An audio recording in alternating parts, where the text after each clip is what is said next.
자, 건의 얘기를 좀 해봐야 될 건데요. 드디어 서울의 소리에서 건의를 다뤘던 디올백 수수에 관련된 다큐 영화 같아요. 퍼스트 레이디를 개봉한다고 합니다. 근데 이 퍼스트 레이디라고 하는 게 뭐 조롱의 의미인지 어쩐지 모르지만 제목부터가 좀 말이 마음에 안 들긴 하지만 어제 제목을 그렇게 정하셨다고 하는데 요거를 국회에서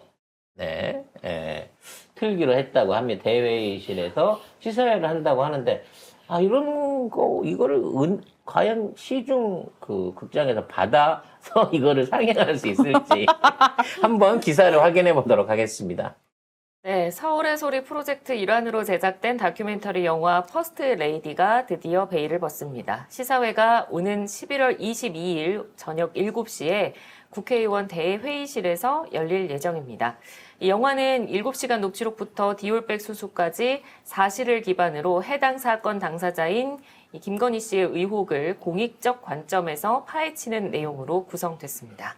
문제는 제작을 하고 난 다음에 이제 배급사가 배급을 하기로 원래 약속이 돼 있던 배급사가 펑크를 냈다는 거예요. 응?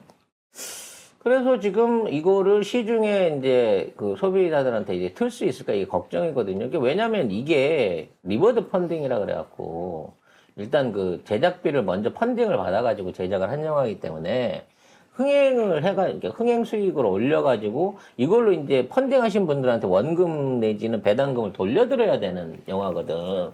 그러면 이게 이제 최소한 뭐 40만 이상은 이게 봐줘야 아마 제가 알기로는 펀딩 그 관련된 저기가 나오는 걸로 알고 있는데 문제는 아예 배급사가 배급을 안 해주겠다고 지금 나서고 있다는 거지. 그래서 저는 과감하게 넷플릭스에 바로 이 판권을 파는 게 어떨까라는 생각이 듭니다. 근데 넷플릭스 그때 사장하고 김건희하고 편지도 주고받고 사진도 찍고 같이 간담회도 하고 막 그 난리 치면서 친분을 자랑했는데 넷플릭스가 이걸 사주면 좋겠다.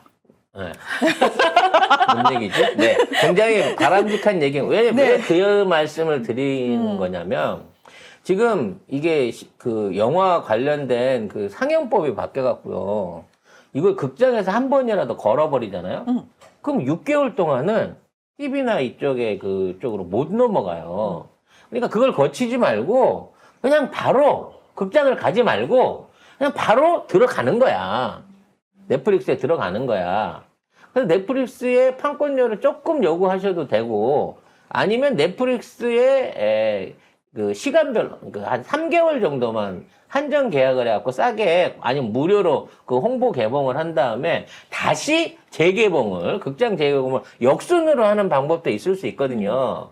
그래서 어떻게든 국민들이 많이 볼 수 있게끔 이걸 해야 된다는 겁니다. 아니면 아예 이거를 다운로드 P2P 사이트에 올려가지고 하나에 500원 내지 1000원씩 받고 사람들이 다운받아서 볼 수 있도록 하는 것도 하나의 방법이 아니겠느냐라는 생각이 듭니다. 왠지 P2P 사이트에 올리면 사람들이 다 공짜로 볼 것 같지. 아니면 이거 P2P 의도가 사이트 다르게 보러 갔다가 퍼스트 레이디 보러 갔다가 다른 레이디 볼 것 같은 느낌이 좀 있기는 있지만 아니 영화에 대한 오해가 또 생길 수도 있을 것 같아서 제목만 보고 그렇게 사람들이. 생각하면 안 되지. 또 그 생각해서 많이 들어와 주시면 감사하고. 그건 줄 알고 열심히 봤는데 언제 나와? 안 나오는 거지. 끝까지 안 나오고 노브라만 나오는 거죠. 헐. 네. 아무튼 이 영화가 국민들한테 많이 퍼질 수 있도록 많은 시청자들이, 애청자들이, 지지자들이 볼 수 있도록 조속한 개봉 방식에 대한 어떤 결정이 났으면 하는 생각입니다. 아이고 참. 예. 이게 이제 법적으로도 끝난 사건이잖아요. 네, 1차적으로 끝난 사건이기 때문에 이 영화에 대한 어떤 그 가처분이라든지 이런 것들을 쟤네들이 칠 수가 없습니다. 왜냐면 이게 뭐 재판이 진행 중이라든지 뭐 그렇게 된 게 아니라 무혐의 처리로 끝난 사안이잖아요. 그렇기 때문에 쟤들이 법적 상영 금지 뭐 이따위를 때릴 수가 없다는 것이죠. 그렇기 때문에 이 영화는 오히려 순조롭게 우리가 볼 날이 얼마 안 남은 것 같습니다. 네. 참. 이게는 다큐가 아니라 저는 재연 영화였으면 더 재밌었겠다라는 생각이 드는데 언젠가 언젠가 이 정권이 끝나고 건희가 감옥에 가 있는 날 제가 그 나디아 연대기처럼 줄리 연대기 같은 개념으로 해갖고 한번 풀로 한번 지필과 영상 제작을 시도해보고 싶은 생각이 있습니다. 얘기를 했더니 우리 직원들이 학을 띄더라고요. 네. 아무튼 그래서 꼭 제작이 됐으면 세상에 우리나라 역사를 털어서도 그렇고 인류 역사를 털어서도 그렇고 일개 한 개인의 여성이 이렇게까지 다양한 어떤 그 문제를 여성이라고 한정 짓지 말아요. 이게 뭐 여성이 됐든 남성이 됐든 한 사람이 이렇게까지 다양한 사회적인 어떤 그 소요와 그 사고들을 거의 매일매일이 사고인 것처럼 이렇게 만들어내는 경우가 정말 드물거든요. 요즘도 정말 많은 사람들을 지금 음지에서 다른 일 때문에 만나면서 당신도 김건희를 아십니까? 이거를 지금 확인을 하고 있어요. 음지에서 만나는 건 뭘까요? 껌껌한 그 시간에 만나서 그런 건데, 네. 예, 우리가 뭐지? 그동안 알고 있었던 거 말고도, 네. 김건희가 했던 대내외적인 사회 활동들이 엄청나게 많더라고. 막 강남 사교계부터 뭐 미술계 뭐 이런, 우리가 꼭 술집에만 다닌 게 아니더라고. 정말 바쁘긴 바쁘게 살았더라고. 미술계부터 시작해갖고 돌아다니면서 했었던 여러 가지에 걸쳐 있던 분들이 그 김건희를 기억하고 있는 분들이 의외로 굉장히 많더라는 거죠. 물론 얼굴은 기억 못했어요. 그때 걔가 걔야? 라고는 하지만 그런 것들이 많아가지고 거의 이거는 진짜 제작하게 되면 초대박, 초장흥행 드라마 될 거다라는 생각이 듭니다. 여자 주인공은 5명? 뭐 한 20명까지는 남자 주인공 포함, 남자 대역까지 포함해가지고 한 20명 정도는 쓸 수 있을 만할 것 같습니다. 자, 충격적인 게 또 하나 밝혀졌는데요. 우리가 그동안 이제 뭐라 그럴까 단독으로 공연 보고 뭐 이런 거는 그냥 개인이 할 수 있는 일탈이라고 생각했었는데 심지어 그 우리 대통령 전용기 타는 데 있어서도 이게 대통령이 안 탔는데도 불구하고 국가원수가 타고 있는 의전을 받았다라고 하는 게 밝혀졌어요. 관련해가지고 기사를 한번 보고 정말 이 나라가 사실상 대통령이 김건희였구나 하는 사실에 대해서 다시 한번 확인해 보겠습니다. 네, 김건희가 이 지역 축제에 참석하면서 대통령이 탑승했을 때만 적용되는 항공기 분리 기준 특혜를 받았다는 의혹이 제기되고 있습니다. 지난해 10월 6일에 제주도에서 제4회 서귀포 은갈치 축제가 열렸는데요. 여기에 이제 김건희가 참석하기 위해서 대통령 전용기를 이용한 겁니다. 영부인이 탑승한 비행기에 대해서는 이와 관련한 규정이 존재하지 않지만 김 여사는 대통령과 동일한 대우를 받았습니다. 이게 이제 무슨 규정을 받냐면 접근 기준이 용이해지고요. 그 비행 고도와 높이가 일반적인 비행에 비해서 낮게 나를 수 있게끔 하기 때문에 빨리 뜨고 빨리 앉을 수 있고 어떤 그 항로 배정에 있어서 최우선 배정을 받게 되는 것이죠. 그러니까 이거는 이제 상징적인 부분도 있지만 사실 이게 한번 발동이 되면 그와 연관해서 그 주변의 모든 비행기, 국내 비행기가 됐든 국제선이 됐든 모든 비행기에 대한 영향을 끼치기 때문에 사실 그렇죠. 이게 엄청 큰 예우이기도 하고 보안이기도 한 거예요. 그래서 사실은 쉽게 발동을 하면 안 되는 거죠.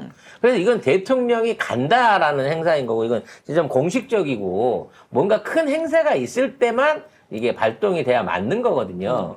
근데 공식적인 행사가 아니라 은갈치 축제라는 거야. 진짜. 갈치가 성깔이 못 돼가지고 파닥파닥 죽어버리니까 살아있을 때 가야 된다고. 아니 거기 원애들이 이미 배에서 다 죽었어. 심지어는 대통령은 참석도 안 했어. 애초에 부르지도 안 했으니까. 아니 그게 뭐가 중요해. 내가 정권을 잡았는데. 그거야. 분명히 이 행사에는 대통령이 가지 않는다는 거를 누구나 다 알고 있어. 초청하는 사람, 신청하는 사람 누구나 다 알고 있는데 뻔뻔하게 대통령급의 대우를 받는 것처럼 신청을 했고 거기에 따라서 그 모든 국가적 예우가 이루어졌다는 것이죠. 이 얘기는요, 이걸 신청한 사람이 실수, 나는 대통령이 타고 가는 줄 알았다니까? 말이 안 되는 얘기고요. 그건 알았다니까요 하면 걔는 무능한 거고 아, 이게 이때가 그때였네. 마이크 앞에서 저는 한국 방문의 해 명예위원장으로 명예위원장으로서 명예위원장으로서 그거 네. 아 되게 혀가 마비된 게 마비됐다. 아닌가 네. 싶었던. 그때네요. 와, 그때였구나. 예. 그래서 이게 제주공항이라는 데 더 큰 문제가 있는 거예요. 왜냐면 제주공항은 공항도 작지만 엄청나게 많은 국내선들이 왔다 갔다 하거든요. 네, 엄청나게 많은. 거의 뭐 10분, 15분 간격으로 이착륙이 이루어져야 그게 소화가 돼요. 근데 이게 뜨려고 하면 이게 하늘에 떠 있는 동안 다른 비행기들은 공항 접근이나 착륙이나 이런 것들이 불어대는 상황이라는 거지. 아마 그날 제주공항 엄청 연착 났을 거예요. 얘 뜨고 앉는 거 이것 그렇지. 때문에. 예? 그냥 모르겠지. 서민들은 그게 우리 때문에 있는 건지 모를 거야. 마포대교 건이랑 똑같은 거야. 그냥, 뭐 있어서 막나 보다라고 생각을 했지만 요새는 이제 하도 뻔질나게 막아대니까 또 대통령 나왔어? 또 누구 나온 거야? 그렇지, 이제 사람들이. 그러면서 또, 그러니까 이거야.